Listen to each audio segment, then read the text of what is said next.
Bagaimana seorang ustadz menjelaskan silsilah Syekh Hasyim Asy'ari dengan Kiai Haji Ahmad Dahlan. Awal-awal saya cuek aja, terus saya tonton terus tulisan, loh kok ini menarik sekali. Itulah kesan pertama dengan Ustadz Adi Hidayat. Kita tidak perlu satu organisasi, tidak perlu satu sekolah, tidak perlu satu guru, bertemu dalam satu titik, mukhlishina lahuddin. Mudah-mudahan titik itulah yang mempertemukan kita. Kenapa Kiai Haji Hasyim Asy'ari mendirikan NU 31 Januari 1926?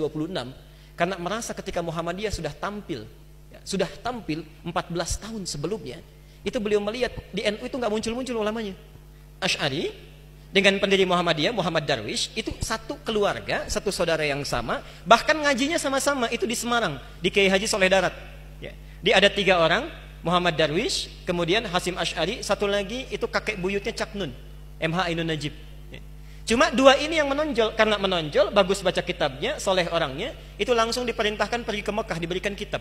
Ya. Kalau kakek buyutnya MH Ainun Najib, itu cuma diberikan cincin pada saat itu. Ya. Saat berangkat ke Mekah, berguru di guru yang sama, namanya Syekh Ahmad Khatib dari Sambas. Dikenal dengan Syekh Ahmad Khatib As-Sambasi. Nah, setelah dilihat-lihat, sampai kembali ke Nusantara, di masa yang sama, itu Masya Allah. Ternyata keduanya punya visi yang sama, ya, tapi punya beda karakter.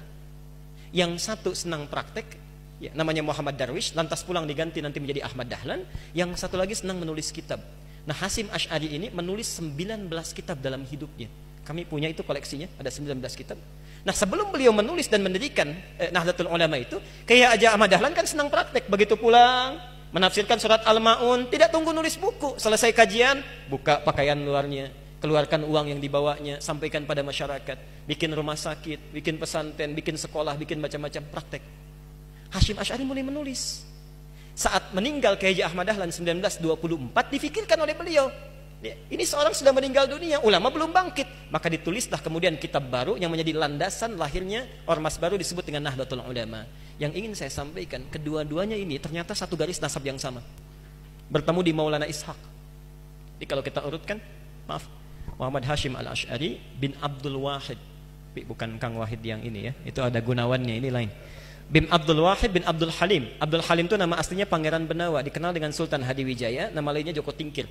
Bin Abdullah bin Abdul Fattah bin Abdurrahman. Abdurrahman ini anaknya Sunan Giri, bukan Giri yang ini tapi. Ya.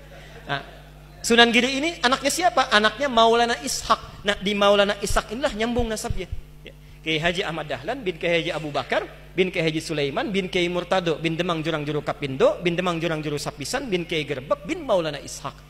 Siapa Maulana Ishaq ini? Maulana Ishaq ini adalah anaknya Ahmad Jumadil Kubra, ya, salah satu wali yang dari 9 yang datang dari Mesir, dari 9 wali itu.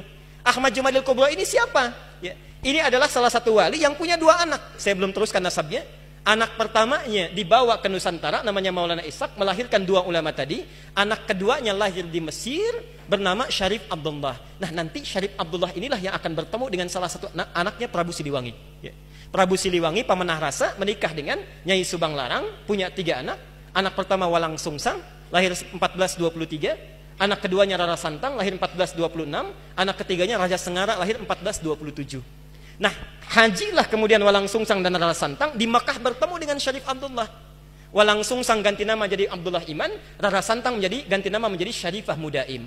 Jatuh cinta Syarif Abdullah dengan Syarifah Mudaim, menikahlah, pulang ke Mesir, tinggal 20 tahun, melahirkan anak bernama Syarif Hidayatullah.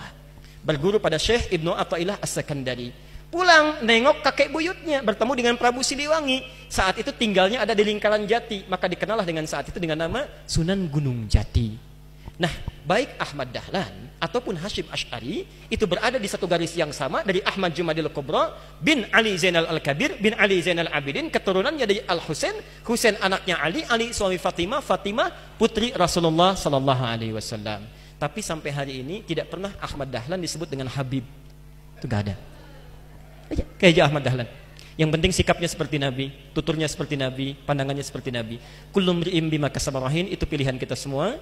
Mudah-mudahan pertemuan hari ini kita menjadi baik seluruhnya. Kita bermohon pada Allah Subhanahu wa taala seluruh para asatidzah, dai-dai, para ulama kita, terkhusus Ustaz Abdul Somad dijaga oleh Allah Subhanahu wa taala dan bisa memberikan pencerahan kepada masyarakat Indonesia khususnya tentang wawasan-wawasan keislaman yang luas yang dengan izin Allah Subhanahu wa taala itu semua bisa menghadirkan kenyamanan dalam beribadah, ketentraman bagi hubungan antar masyarakat, dan yang paling kita harapkan dengan itu semua masyarakat Indonesia akan lebih beragamis, dekat dengan Allah, bisa memaksimalkan nilai-nilai keislaman dalam kehidupan. Assalamualaikum warahmatullahi wabarakatuh.